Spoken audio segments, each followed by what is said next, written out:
Everyone আসসালামু আলাইকুম, welcome back to my channel. মৌসুমী সবল মাছকে একটি সুন্দর ভিডিও নেই। এই যে দেখছেন অ্যালার্টমেন্টের এগুলো হলো গিয়া বতুয়া শাক, মানে বতুয়া শাকের মতোই এটা হলো। আমি মনে করি, আমি বলি এটাকে সাদা ডাটার মতো, বাট বতুয়া শাক, তারপরে এই শাকগুলো অ্যালার্টমেন্টে একা একাই হয়, উইদাউট কোনো কিছু ছাড়াই। তো এই দেখেন আমার এক ফ্রেন্ড আমাকে এক ব্যাগ দিয়ে গেছে, আবার 2 দিন আগেও আমাকে যে আরও কত শাক দিয়ে গেছে। এগুলো আমি কালকে বিকেলে কেটে বেছে টেছে এখন আজকে শুধু এগুলোকে ধুইতেছি, ধুয়ে তারপর ঝরাচ্ছি।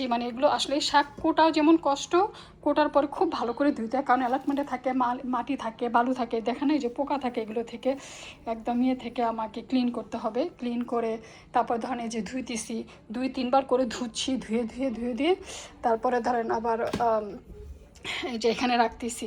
তারপর এগুলোকে আবার কাটতে হবে, সিদ্ধ করতে হবে, অনেক কষ্ট।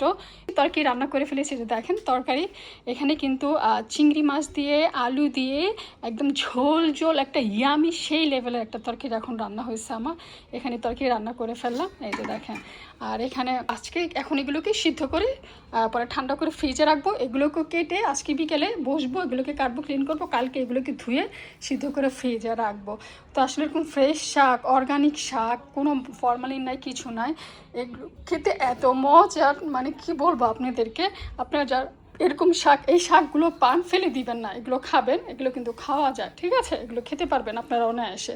তো আশা করি আমার ভিডিওটা আপনাদের ভালো লাগবে। ভালো লাগলে অবশ্যই আমার পাশে থাকবেন, like comment share and subscribe করে দিবেন আমার চ্যানেলটাকে। আজকে এই পর্যন্ত আমি মৌসুমী বিদায় নিয়েছি।